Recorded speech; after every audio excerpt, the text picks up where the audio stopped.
আসসালামু আলাইকুম ওয়া রাহমাতুল্লাহি ওয়া বারাকাতুহু। সকলে পড়ুন আউযু বিল্লাহি মিনাশ শাইতানির রাজিম। আউযু বিল্লাহি মিনাশ শাইতানির রাজিম। বিসমিল্লাহির রহমানির রহিম। আলহামদুলিল্লাহি রাব্বিল আলামিন।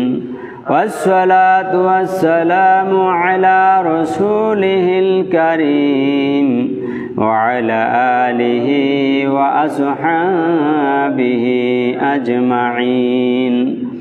আম্মা বা'দ, ফাআউযু বিল্লাহি মিনাশ শাইতানির রাজিম। বিসমিল্লাহির রহমানির রহিম। কাইফা তাকফুরুনা বিল্লাহি ওয়া কুনতুম আমওয়াতান فأحياكم ثم يميتكم ثم يحييكم ثم إليه ترجعون. وقال النبي صلى الله عليه وسلم: من يرد الله خيرا يفقهه في الدين.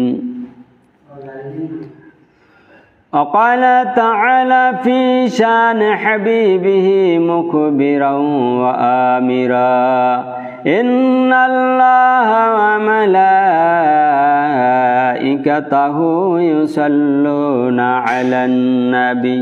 ওগুলো খুললেন না, দেখ মহিলারা আছে তো, আটকে দেন। يا أيها الذين آمنوا صلوا عليه وسلموا تسليما. اللهم صل على سيدنا مولانا محمد وعلى آل سيدنا شافعنا محمد. اللهم صل على سيدنا مولانا محمد وعلى آل سيدنا شافعنا محمد.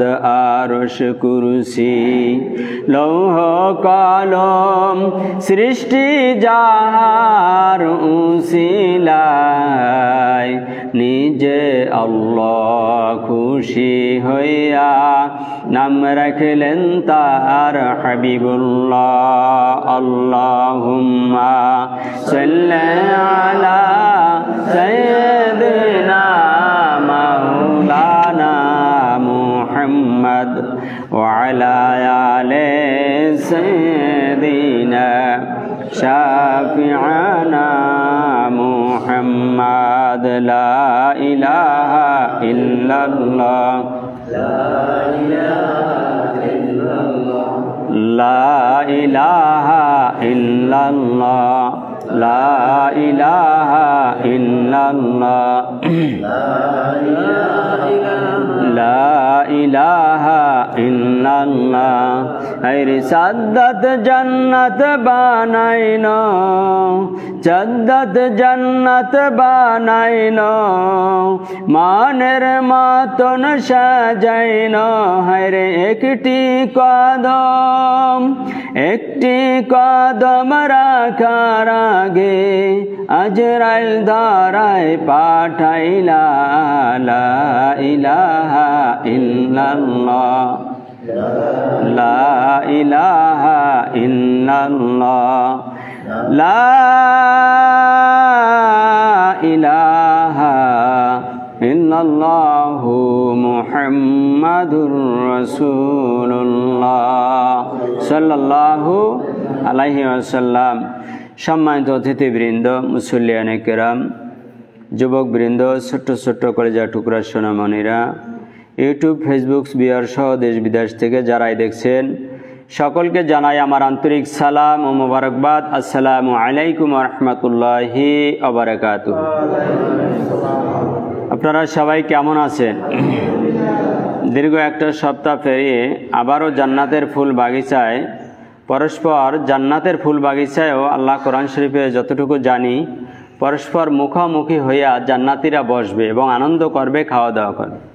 ঠিক তেমনি আমরা পরস্পর মুখোমুখি হইয়া জান্নাতের ফুল বাগিচায় বসতে পেরেছি, আসতে পেরেছি, সুস্থ আছি। আল্লাহ তাআলা ইচ্ছা করলে আপনাকে আমাকে কবর দেশে রাখতে পারতেন। এর জন্য ওই মনিবকে খুশি করার জন্য দিল থেকে একবার ডাক দিয়ে আমরা বলি না আলহামদুলিল্লাহ। আলহামদুলিল্লাহ বললে খুশি হয় কে? বেজার হয় কে? আমরা জীবনে যতটুকু সময় বাঁচব, আমার প্রত্যেকটা কাজ, আমার প্রত্যেকটা কথা, আমার প্রত্যেকটা চরিত্রে আল্লাহ খুশি না শয়তান খুশি, এইটা যদি আমরা কোরআন হাদিসও আমি মনে করি লাগে না, আল্লাহ যতটুকু বিবেক দিয়েছেন এটা দিয়ে যদি আমরা একটু চলার চেষ্টা করি যে এইটা খারাপ, এইটা মন্দ, আমার যতটা কাজ জীবনে করব, যতটা পা জীবনে পদাচরণ করব, যে পাটা আমি ভালো দিকে নিচ্ছি না খারাপ দিকে, অন্যের ডাব পাড়ার জন্য রাত্রে যাচ্ছি পা দিয়া না উজু করার জন্য যাচ্ছি, প্রত্যেকটা কাজ, প্রত্যেকটা কথা এবং প্রত্যেকটা হাত পা যদি আমরা হিসাব করে চালাইতে পারতাম কিয়ামত পর্যন্ত, ইনশাল্লাহ আমাদের কোনো চিন্তার কারণ থাকতে না। ঠিক কিনা বলেন?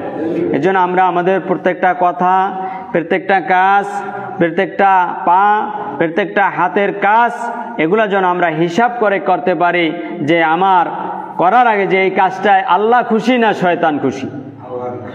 আমরা সবসময় খুশি রাখবো কাকে? মুখ দিয়া না দিল দিয়া? দিল দিয়া, দিলের কান দিয়া যদি আজকে আপনারা আমার কথা না শুনেন, আসলে আপনারা আমলে আনতে পারবেন না, আমার কথার তাসিরও হবে না। ঠিক কিনা বলেন? এই জন্য দিল থেকেই সব কিছু করতে হয়। মুখ থেকে বলি আল্লাহকে ভালোবাসি, অমুককে ভালোবাসি, তমুককে ভালোবাসি, দিলের ভালোবাসা আর মুখের ভালোবাসা এক না। দিল যখন আর মুখ এক হয়ে যায়, ওই ভালোবাসা তার স্বর্ণ শিখরে পৌঁছে দেয়। কন্যা সুবহানাল্লাহ। এই জন্য আমরা মসজিদে এসে দিল থেকে যেটা বলবো, ওইটা যদি আমরা মুখ থেকে যেটা বলি, দিল আর মুখ যদি মিলাইয়ে ফেলাইতে পারি, ইনশাআল্লাহ আমাদের এই আলোচনা, নামাজ, রোজা এগুলো সার্থক হবে কিয়ামতের মাঠে। ঠিক কিনা বলেন? আল্লাহ তাআলা আমাকে আপনাদের সবাইকে যেন দিল আর মুখের জবানের কথা এক করে কাজ করার তৌফিক দান করে, সকল বলুন আমিন। সম্মানিত দর্শক এবং শ্রোতা মণ্ডলী, আমি আপনাদের সামনে ছোট্ট এখানে আয়াত তেলাওয়াত করেছি। এরই আলোকে এবং হাদিসের আলোকে সংক্ষিপ্ত সময়ের মধ্যে দিক নির্দেশনামূলক দুনিয়া এবং আখিরাতকে কেন্দ্র করে কিছু কথা বলার চেষ্টা করব। এর উপরে আল্লাহ তাআলা যেন আপনাদের দিলের কান দিয়ে শোনার, বোঝার, আমল করার এবং আমাকেও আমার আমল করার তৌফিক দান করে, সকল বলুন আমিন। সূরাতুল বাকারার 28 নম্বর আয়াত তেলাওয়াত করেছি। কয় নম্বর আয়াত? সূরাতুল বাকারা 28 নম্বর আয়াত। এই আয়াত আল্লাহ কি বলেছে আগে শুনি। আল্লাহ আয়াতের মধ্যে বলেন, কাইফা তাকফুরুনা বিল্লাহি ওয়া কুনতুম আমওয়াতান। কাইফা মানে কিভাবে, কেমন করে, তাকফুরুন আমি আল্লাহর সাথে তোমরা কুফরি করতে পারো, 2 নাম্বারই করতে পারো। আমরা আল্লাহর সাথে 24 ঘন্টা 2 নাম্বারই করি কি করি না? কোন আল্লাহ জানে মনের খবর। ম্যাক্সিমাম মানুষ আল্লাহর সাথে 2 নাম্বারই করে। মানুষ রুহের জগতে সবাই একসঙ্গে এক বাক্যে বলেছিল, আল্লাহ ডাক দিয়ে বলেছিল, আলাস্তু বিরাব্বিকুম, তোমাদের রবকে? আমাদের রবকে? আলাস্তু বিরাব্বিকুম, তোমার রবকে, তোমার মালিককে, তোমার রাজাকে, সমস্ত রাজার রাজা বাদশাহ যিনি তোমার রব, সৃষ্টিকর্তা, পালনকর্তা, তিনি কে? এক বাক্যে সবাই বলেছিলাম, ক্বালু বালা শাহিদিনা। আলাস্তু বিরাব্বিকুম, তোমার রবকে? আমরা সবাই এক বাক্যে বলেছিলাম, আল্লাহ আপনি আমাদের রব। রব মানে আপনার, আমাদের মালিক, আপনি আমাদের প্রভু, আমরা আপনার গোলাম। তাহলে গোলামি করবে কার? মালিকের। তাহলে আমরা যখন ইবলিস শয়তানের ইবাদত করা, কার ইবাদত করা? কথা কন, কার ইবাদত? তাই আপনারা কি শয়তানের ইবাদত করবেন না আল্লাহর? আমি যদি বলি, আমার মনে হয় সবাই এক বাক্যে বলবে আল্লাহর ইবাদত। করি। তাহলে ছোট্ট ছোট্ট বাচ্চারা যখন দুষ্টামি করো, এটা কার ইবাদত হয়? শয়তানের। কার হয়? যখন কলম চুরি করো, কার ইবাদত হয়? অন্যের গাছের বড়ই পাইরা খাও রাস্তা দিয়ে, কার ইবাদত হয়? শয়তানের। এগুলো করা যাইবে? এই শয়তানি এক জায়গায় বইলে দুষ্টামি করো, এটা কার ইবাদত হয়? শয়তানের। এগুলো করা যাইবো না। আমরা ইবাদত করবো কার? তাহলে ভদ্রভাবে কার ইবাদত করবা? কার ইবাদত? অনি'বুদুনি হাযা সিরাতুম মুস্তাকিম। তোমরা কেবলমাত্র আমি আল্লাহর ইবাদত করবা। তোমরা দুনিয়ায় যারা আছো বান্দা বান্দিরা, এক আল্লাহর ইবাদত করবা, শয়তানের ইবাদত পূজারি চলবে না। আল্লাহ বলেন, আলামা হাদিলাইকুম ইয়া বানি আদম আল্লা তা'বুদুশ শাইতান। এই বানানোর পরে নিষেধ করি নাই, মাটি দিয়া রুহু দেওয়ার পরে, যে তোমরা শয়তানের ইবাদত করবা না। জান্নাতের মধ্যে সব জায়গায় ঘুরতে পারবা, ওই গাছের কাছে যাবা না। কয় নাই? আদমকেও নিষেধ করেছিলেন, আমাদের বাবা আদমকেও, যে ওই গাছটার কাছে যাবা না, তাহলে শয়তানের কথা শোনা হইবে। ঠিক কিনা বলেন? কিন্তু শয়তান করলো কি, কিছুদিন পরে জান্নাতের ঘেটে যাইয়া ওয়াসওয়াসা দিল আদম এবং হাওয়াকে। এরপর ওই গাছের কাছে নিলেন। তো এই ভুল করাইছে কে? শয়তান। ভুল করাইছে কে? শয়তান। কারণ আদম আলাইহিস সালাম সূরা বাকারার মধ্যে আছে যে আল্লামা, আল্লাহ বলে আমি আদম আলাইহিস সালামকে অনেক অসংখ্য জ্ঞান দান করছি। সুবহানাল্লাহ। এই জ্ঞান মনে রাখবেন, এই জন্য মানুষ শিক্ষিত হইলে জ্ঞানী হয়, আর জ্ঞানী হইলে মানুষ বিনয়ী হয়, ভদ্র হয়, মানুষের সম্মান করে। ঠিক না বেঠিক বলেন? আর যেগুলো মূর্খ, ওগুলো দেখবেন মানুষের সম্মান দেয় না, ওগুলা মাথা নয় হাঁটতে জানে না, ওগুলা বিনয়ী জানে না। এই জন্য যেই মানুষ জ্ঞানী হয়, ওরা বিনয়ী হয়, ভদ্র হয়। কন্যা সুবহানাল্লাহ। আমাদের বাবা ছিল শিক্ষিত, শিক্ষিত বানাইছে কে? ঠিক না বলেন? মানে নত হয় না। কিন্তু আদম আলাইহিস সালাম ভুল করার পরে কি বললো? মাথা নত হয়ে গেছে, কারণ জ্ঞানী লোক। এই জন্য পৃথিবীর মধ্যে সবচেয়ে মহাজ্ঞানী আল্লাহ যাকে বানাইছে, জ্ঞানী সে কে? আদম আলাইহিস সালাম। তিনি জ্ঞানী, তিনি বিনয়ী। জিজ্ঞাসা আল্লাহ, এই গাছের ফল খাইতে নিষেধ করছিলাম না, খাইলা কেন? আদম কান্না জুড়ে দিয়েছে। কন্যা সুবহানাল্লাহ। এই জন্য আদম সন্তানরা ভুল করে কেঁদে দেয়। ঠিক কিনা বলেন? আল্লাহ ভুল হয়েছে আর করবো না, আল্লাহ ভুল হয়েছে আর করবো না, আবারও করে কিনা কন? যালামনা আনফুসানা ওয়া ইল্লাম তাগফির লানা আতারহামনা লানাকুনান্না মিনাল খাসিরিন। বাবা আদম আলাইহিস সালাম কেঁদে দিল। সূরা আনফের 9 নম্বর আয়াত। তিনি বলেছিলেন, আল্লাহ আমি ভুল করছি, আমি ভুলে গিয়েছিলাম। ক্বালা রাব্বানা যালামনা আনফুসানা, আল্লাহ আমি আমার নফসের উপরে জুলুম করছি, নিজের উপরে জুলুম করছি, ভুলে গেছি। রব্বানা যালামনা আনফুসানা ওয়া ইল্লাম তাগফির লানা, আপনি যদি আমারে ক্ষমা না করেন, তারহামনা দয়া না করেন, লানাকুনান্না মিনাল খাসিরিন, আমি জাহান্নামে যাব, আমি ক্ষতির মধ্যে পড়ে যাব। আল্লাহ আপনি আমারে maaf করে দেন। কন্যা সুবহানাল্লাহ। এই ছিল জ্ঞানী লোক, বিনয়ী লোকের কাজ, যে আমি ভুল করেছি, আল্লাহ maaf করে দেন।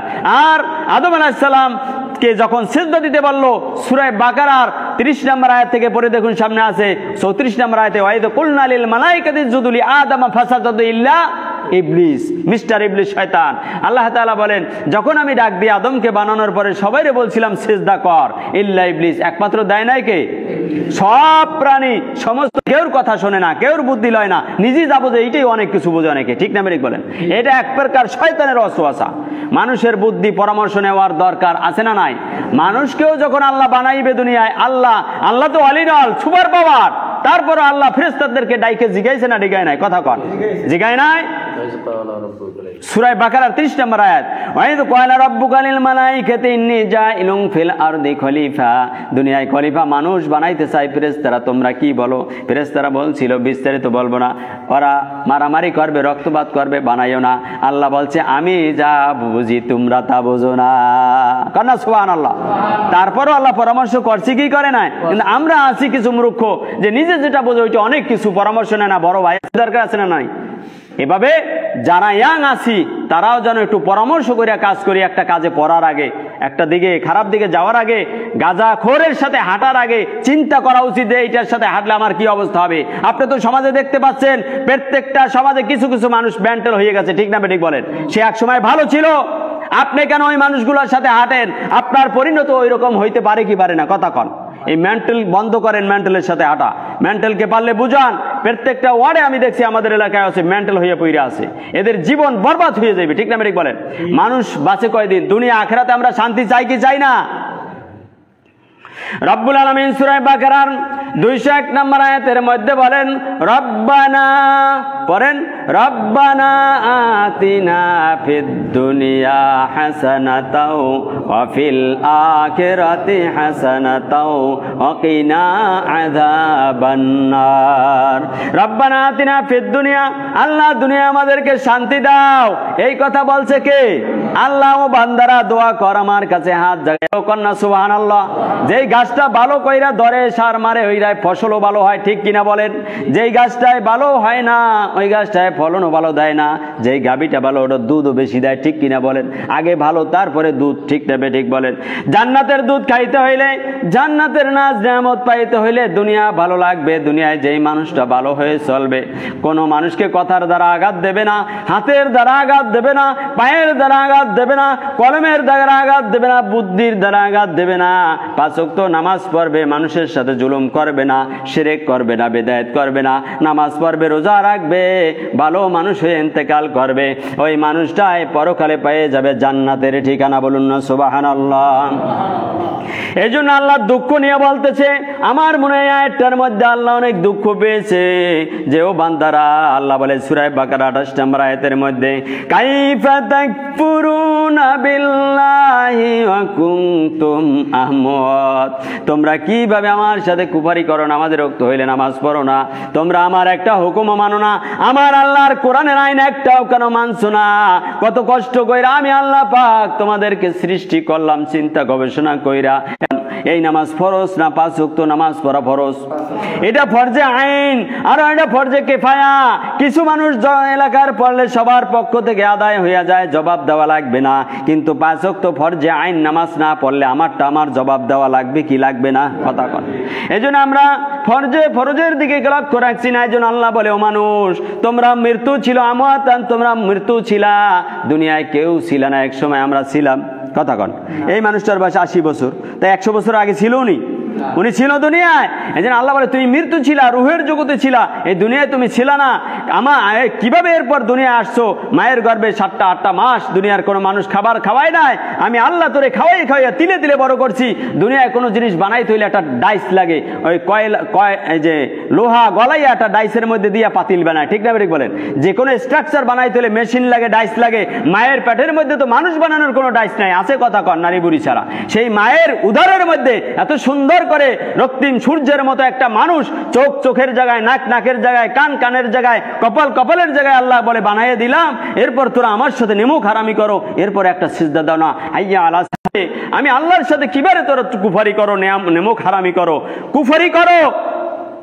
কাইফা তাকফুরুনা বিল্লাহি ওয়া কুনতুম আমওয়াতান, তোরা মৃত্যু অবস্থায় ছিলি, দুনিয়ায় ছিলি না, মায়ের গর্ভে 4 মাস পর্যন্ত মৃত্যু ছিলি, রুহু ছিল না, ঠিক না ঠিক বলেন?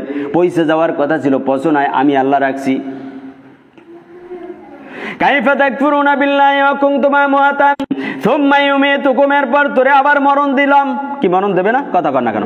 তাহলে প্রথম ছিলাম না দুনিয়ায়, কথা সত্য না মিছা? কথা কর না, সত্য। এরপর তোরে জীবন দিছি, দুনিয়ায় আনছি, 60 বছর, 10 বছর, 50 বছর, 100 বছর রাখছি, এটাও সত্য না মিছা? সুম্মা ইউমীতুকুম, এরপর তোরে আবার মরণ দেবো, সুম্মা ইউহয়িকুম, এরপর তোরে আবার পুনর্জীবন দান করবো। কন্যা সুবহানাল্লাহ। একটা আয়াতের 3টাই যখন মিলে গেছে, খাপের খাপ মন্তাজের বাপ, আর গুলা মেলবে আল্লাহর কসম, একজন হারিয়ে যাইতে পারবেন না। কিয়ামতের মাঠে সব উলঙ্গ ওঠা লাগবে, সেদিন হিসাব কোথায় দেবেন? চুরি করি, ডাকাতি করি, বড় বড় সন্ত্রাসী করি, বলে আমারে কেউ ধরতে পারবে না, উড়াইয়া দেয় ভোম মাইরা সব। কিন্তু যখন ধরা পড়ে বাবা রাবের কাছে, তখন কিন্তু সব এক দড়িতে বান্ধা। কথা কন না কেন? তখন আর মাস্তানি থাকে না, তখন পিস্তল থাকে না, তখন কিচ্ছু থাকে না, বন্দুক থাকে না, ক্ষমতা থাকে না। তখন বলে স্যার একটু সারিয়া দেন, আর জীবনে আইসা কাম করবো না। কথা কন ঠিক না বেঠিক? দুনিয়ার জগতে হয়তো টাকা থাকলে আসতে পারবেন জেল জরিমানা দিয়া, কিন্তু আল্লাহর আদালতে কবর থেকে যখন পড়বো, আপনার আমার কেউ আছে? কথা কন। তাহলে আপনার সন্তান কোথায় যায়? কোন রাস্তায় স্লোগান দেয়? কোন রাস্তায় আপনার ছেলে গাঁজা খায়? কোন রাস্তায় গিয়ে আপনার সন্তান, মেয়ে নামাজ পড়ে না, ছেলে নামাজ পড়ে না, বেপরদায় চলে? মনে রাখবেন, কাল কিয়ামতের মাঠে এই সন্তানেরা আপনারে আমারে বেঁধে দেবে। নষ্ট করছে, ওদেরকে আল্লাহ একটু দেখাইয়ে দাও। বলবে কারা? এই সন্তানেরা। কারা বলবে? এই যে কলিজার টুকরা আব্বাকে খাওয়ান কামাই কইরা, কিয়ামতের মাঠে আপনাকে চিনবে না। কারণ মানুষ যদি সমুদ্রের মহাসাগরে স্রোতের মধ্যে পড়ে পড়ে যায়, সামনে দিয়া প্রধানমন্ত্রী বাসছে গেলেও কেউ ধরে না। কথা কন ঠিক কিরা? কারণ আমি তো একবার ডুবি একবার উঠি, রুহু বাঁচে না। আল্লাহর কিয়ামতের মাঠটা এত ভয়াবহ হবে, সূর্যটা মাথার উপরে আসবে, টকবক করে গিলুগুলা পড়তে থাকবে। আল্লাহ রাব্বুল আলামিন 19 নম্বর পারা সূরা শুআরার 88 নম্বর আয়াতের মধ্যে বলেন, ইয়াউমা ইয়াফিরুল মারউ মিন আখিহি ওয়া উম্মিহি ওয়া আবিহি, কিয়ামতের মাঠে ভাই ভাইকে সাইরা পালাইতে থাকবে। ইয়া নাফসি, আমি জান্নাত পাই কিনা দৌড়াদৌড়ি করতে থাকবে। বাইরের দিকেও ভাই ফিরে তাকাবে না যে এই ভাইয়ের জন্য এত মায়া। ওয়া উম্মিহি, তোমার মা যে দুধ খাওয়াইছে, তোমার জন্য জীবন দিতে দুনিয়ায় বাধ্য ছিল, ওই মাও তোমার চেনবে না। এত কষ্টের মধ্যে কিয়ামতের মাঠে দাঁড়িয়ে থাকা লাগবে। মনে রাখবেন দোস্তেরা আমার, বন্ধুরা আমার, যেই মানুষগুলো জান্নাতি হবে, আল্লাহর নবী বলেছেন এক ওয়াক্ত ফরজ নামাজ পড়তে যতটুকু সময় লাগে 4 রাকাত বা 2 রাকাত, অতটুকু ওই কিয়ামতের মাঠের হিসাব নিকাশ ইমানদার জান্নাতীদের মনে হবে এতটুকু সময় আল্লাহ দাঁড় করাইছে। কন্যা সুবহানাল্লাহ। আর একটা তথ্য দিতে চাই আপনাদেরকে, কাল কিয়ামতের মাঠে আমি কোরআন শরীফ যতটুকু রিসার্চ করতে পেরেছি আমার ছোট্ট জীবনে, 2 শ্রেণীর মানুষের কোনো হিসাব লাগবে না, বিনা হিসাবে আল্লাহর জান্নাতে যাবে। কন্যা সুবহানাল্লাহ। কয় শ্রেণীর মানুষ? তাই 2 শ্রেণীর মানুষ যেই কাজ 2টা করলে বিনা হিসাবে জান্নাতে যাওয়া যায়, এগুলো আমরা করতে রাজি আছি। কয় হুজুর সালিসি মানি দান দেব না, কিন্তু যেইটার কারণে যাওয়া যাবে এইটা আমরা করতে রাজি না। ছোট্ট একটা আমল আছে, 23 নম্বর পারা সূরা জুমার 30 নম্বর আয়াত, সূরা জুমার 10 নম্বর আয়াতের মধ্যে আল্লাহ ঘোষণা করেছেন, ইন্নামা ইউওয়াফাস সাবিরুনা আজরুহুম বিগাইরি হিসাব। বলুন আল্লাহু আকবার। 23 নম্বর আল্লাহ রাব্বুল আলামিন 11 নম্বর পারা সূরা ইউনূসের 55 নম্বর আয়াতের মধ্যে বলেন, ইন্না ওয়া'দাল্লাহি হাক্কুন, আমি আল্লাহর সব ওয়াদা সত্য। কন্যা সুবহানাল্লাহ। আল্লাহর সব কথা সত্য। চন্দ্র সূর্য কিয়ামত তাক জ্বলবে, কোরআন হাদিসে আছে। জ্বলে কি জ্বলে না? কথা কন। চন্দ্র সূর্য জোয়ার ভাটা সব আগের মতো আছে না নাই? আমরা থাকবো না। সূরা ওয়াকিয়ার 61 নম্বর আয়াতের পড়ে দেখুন 27 পারা, যে আলা আন নুবাদদিল আমসালাকুম আনশিয়াকুম ফিমা লা তাআলামুন, যে মানুষকে আমি এই জন্য দুনিয়া থেকে বিদায় কইরা দেই, মৃত্যুর স্বাদ গ্রহণ করাই। কারণ কতগুলো রূহ আছে, কোটি কোটি, একসঙ্গে দুনিয়ায় এসে বসবাস করতে পারবে না। এক সেকা চলে যাবে, আর এক সেকা রূহ আমি এখানে দাঁড় করাইয়ে দেব কিয়ামত পর্যন্ত। এই জন্য আমি এই মৃত্যুকে সাজিয়ে রাখছি। কন্যা সুবহানাল্লাহ। আলা নুবাদদিল আমসালাকুম আনশিয়াকুম ফিমা লা তাআলামুন। কিন্তু তোমরা বুঝতে পারতেছো না কেন এই মরণ হয়। সমস্ত রূহগুলো একসঙ্গে আনা যাবে না, এই জন্য সেকায় সেকায় আনা হয়। আর পরীক্ষার জন্য এখানে পড়ানো হয় নামাজ, রোজা, দান, সদকা, সৎ নেক আমল, বিনয়, নম্রতা, ভালো কাজ, দান, সদকা, এর মধ্য দিয়েই ফল পাবো আমরা কিয়ামতের মাঠে। রেজাল্ট জান্নাত না জাহান্নাম। বলুন না সুবহানাল্লাহ। তাহলে আমি বলেছিলাম 2 প্রকারের মানুষ জান্নাতে যাবে বিনা হিসেবে। 1 নাম্বার হলো যারা দুনিয়ার সমস্ত কাজের মধ্যে ধৈর্য ধারণ করতে পারবে। করেছে পাহাড় পরিমাণ আমাদের ধৈর্য নিয়ে দাঁড়াইতে হবে। ঠিক না ঠিক বলেন? আমি যদি ধৈর্য না ধরি, এইখানে বন্যা হবে কিনা রক্তের কথা বলেন। একজন চুপ থাকতে হবে। স্ত্রী রাগ করছে, আপনার ধৈর্য ধরা লাগবে। আবার আপনি রাগ করছেন, স্ত্রীরা যারা আমার কথা শুনতেছেন তাদেরও ধৈর্য ধরার দরকার আছে না নাই? এমন ধৈর্য, উত্তম ধৈর্য। আল্লাহ রাসূল বলেছেন মুখে তালা মারা লাগবে, মুখ থেকে কোনো কথা হবে না, চুপ। কি আমরা পারবো ইনশাল্লাহ? কয়টা কাজ বিনা হিসেবে জান্নাতে যেতে? কথা কয় না এই আয়াতে। কয়টা? একটা। এই আয়াতে কয়টা? একটা। ধৈর্য ধরতে হবে। কি ধরতে হবে? ওলার মধ্যে মারামারি বাদ যেতে দেবেন, ও পাশেন্দ্র একটা সামনে 10টা লাগে, তারপর ওখানে পানি খাওয়া খেয়ে আছে না নাই? একটা মরিয়াও যেতে পারে। কথা কর ঠিক কিনা? এই যে ধৈর্য ধরার দরকার আছে না নাই? বিচার আছে না কি সমাজে? আছে না? তাহলে আপনি একটু ধৈর্য ধরলেই তো হয়। বালা মুসিবত আইছে, করোনা হয়েছে, বিদেশের ছেলে সন্তান জেলখানায় পচতেছে, আপনি ধৈর্য ধরেন, তাহাজ্জুদ করেন, আল্লাহর কাছে বলেন, আল্লাহরে গালি দিলে কাজ হইব? কথা কন। আপনি আমি সব জাহান্নামে গেল, আল্লাহর কিছু যায় আসে? এই জন্য আল্লাহ বলেন ইন্নামা গায়রি হিসাব। তাই একটা গুণ অর্জন করতে পারবো আমরা ইনশাল্লাহ। সবাই রাজি আছেন? তাহলে মারামারি দেখি না যেন অবদায়। কি ঠিক কিনা বলেন? আমরা একটু ধৈর্য ধরবো, তাহলেই দেখবেন আমাদের সফলতা মৃত্যুর সাথে সাথে এসে যাবে। কারণ এই কথা কার? আল্লাহকে তো বলতে পারবে আল্লাহ সব কাজে ধৈর্য ধরছি, বিপদ আইছে ধৈর্য ধরছি, যত অন্যায় কাজ দেখেছি আমরা ধৈর্য ধরেছি, মুখ থেকে ফিরানোর চেষ্টা করছি। আল্লাহ তাআলা আপনাকে এবং আমাকে আমল করার তৌফিক দান করে সকল বলেন আমিন। আর একটা কাজ আছে, সেটাও করলেও বিনা হিসাবে জান্নাত। শুনবেন, রব্বুল আলামিন বলেন 9 নম্বর পারা সূরা আনফালের 64 নম্বর আয়াতের মধ্যে বলেন, ইয়া আইয়ুহান নাবিয়্যু হাসবুকাল্লাহ, ও নবী কিয়ামতের মাঠে আপনার কোনো হিসাব লাগবে না, বিনা হিসাবে সবার আগে আপনার জান্নাত খোলা। কন্যা সুবহানাল্লাহ। কার জান্নাত খোলা? নবীজির। বিনা হিসাবে। এই কথা কার? সত্য না মিছা? এটা তো সবাই জানি জান্নাতের লিডার হবে রাসূল। কিয়ামতের মাঠে আল্লাহ রাসূল বলেছেন হাদিস শরীফের মধ্যে, আনা সাইয়্যিদুন নাস ইয়াউমাল কিয়ামা, কিয়ামতের মাঠে আমি হব নেতা, আমি হব সবাই লিডার। কন্যা সুবহানাল্লাহ। এই কোন নেতা কলিজার টুকরা ইমানদারদেরকে আপনার এই উম্মতদেরকে জান্নাতে নেওয়ার জন্য পারমিশন দেবে। আপনি কাকে নেবেন জান্নাতে? কোন দল আপনার বসবেন কি করে? মা আয়েশাকে আল্লাহ রাসূল বলল, ও আয়েশা শোনো, একদল যদি এখানে ঘোড়া থাকে মাঠে ঘাস খায়, ওই মাঠের মধ্যে একটা ঘোড়ার কপালে যদি চাঁদ থাকে, কি থাকে? কি তারার মতো আছে না সাদা?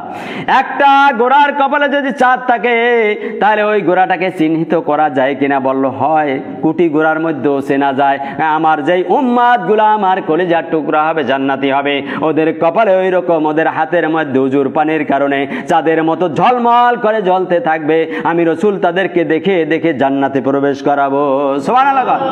আল্লাহ নবী আল্লাহ বলেন আয়াতের মধ্যে, ইয়া আইয়ুহান নাবিয়্যু হাসবুকাল্লাহ ওয়া মান ইত্তাবাআকা মিনাল মুমিনিন, ও রাসূল আপনার কোনো হিসাব লাগবে না। আর যেই মানুষগুলো আপনার অনুকরণ তার জীবনে বাস্তবায়ন করবে, আমল করবে, ওদেরও কোনো হিসাব লাগবে না। আপনি নেতা আর আপনার নেতা আর আপনার চামচা যারা, তারাও বিনা হিসেবে ওই দিন জান্নাতে প্রবেশ করবে। কন্যা সুবহানাল্লাহ। এমপি যদি এই মসজিদে আসে, ওখানে যদি একটা ভিআইপি গেট করা হয়, এমপির যত চামচারা আছে পিছনে পিছনে বিনা হিসেবে ঢোকে কিনা কথা কন, এক টেবিলে খাওন খায় কিনা কথা কন। তাই আল্লাহ রাব্বুল আলামিন বলেছে, রাসূল আপনার কোনো হিসাব লাগবে না। আর দুনিয়ার জগতে আপনার এখনো মক্কায় চলে কি চলে না? এইখানে কথা বললে অনেকের মাইন্ডে লাগে। আমরাও চেষ্টা করি একটু, সবাই একজনে খারাপ করে তা আমি ভালো করি। অনেক দলের লোককে অনেকে গীবত করে পিছনে কেন করেন? আপনি ভালো মানুষ, আপনি আগায় আসেন, আপনি দেশের কল্যাণে কাজ করেন, ঠিক নেবে ঠিক বলেন। কারো দোষ চর্চা কইরা লাভ নাই। আমি কি করছি এই ডরে মেইন কথা।